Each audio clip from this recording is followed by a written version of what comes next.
Hello friends, and welcome to episode 249 of Looking at Stamps. And today we continue looking at women on stamps, and we are going to start looking at women's actual portrayal of stamps rather than their representational portrayal on stamps. I mentioned this stamp previously. This is stamp Scott number 784. This is seen as the modern movement of women's representation on stamps, and this is the Susan B. Anthony stamp issued in 1936. And Susan B. Anthony is a known suffragette and abolitionist. So this is 784, the Susan B. Anthony stamp. The next stamp is another social activist. This is Jane Addams, Scott number 878. This was issued in 1940 as part of the famous Americans series. She was known in and around Chicago for her Hull House, which was looking into the Industrial Revolution and its effect on human interaction, and the way that industrialization was having a negative effect upon the building of cities and city problems.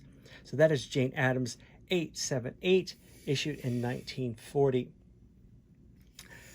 Then we have the 100 Years of Progress stamp, which also shows more abolitionists and women's rights and suffragettes. This is Scott number 959, issued in 1948, and the three women shown are Elizabeth Stanton, Carrie C. Catt, and Lucretia Mott. These were all associates of Susan B. Anthony, and with Susan B. Anthony's help, led a fight for women's rights and the suffragette movement. That's 959, the 100 Years of Progress.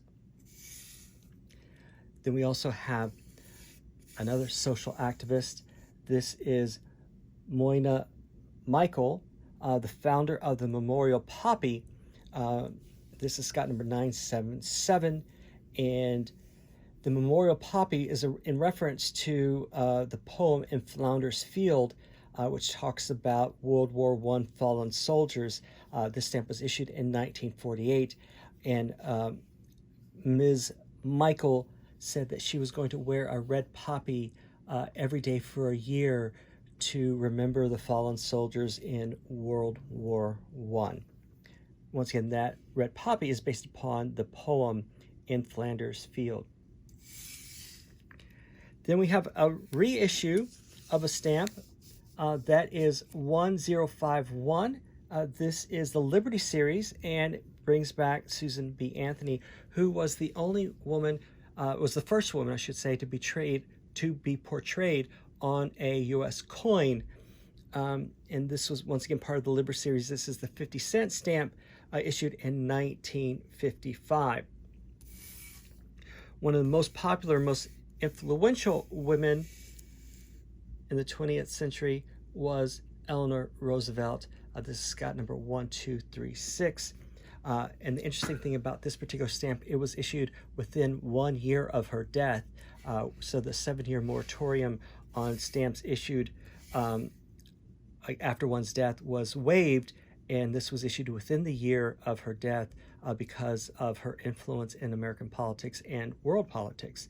So that's 1236. This is the Eleanor Roosevelt stamp issued in 1963. And then as we start moving into the 70s, we start getting literary portrayals of women. This is Emily Dickinson, the famous poet. This was issued in 1971. This got number 1436. And then we also have Wilma Cather, who was an American novelist. This was issued in 1973.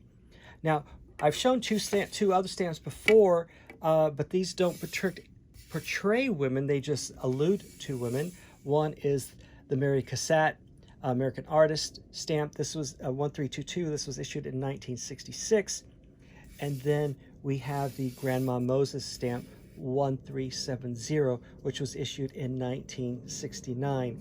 And then as we move forward later into the 70s and into the 80s, we start actually getting true depictions of women on postage stamps, and that is what we are going to cover tomorrow.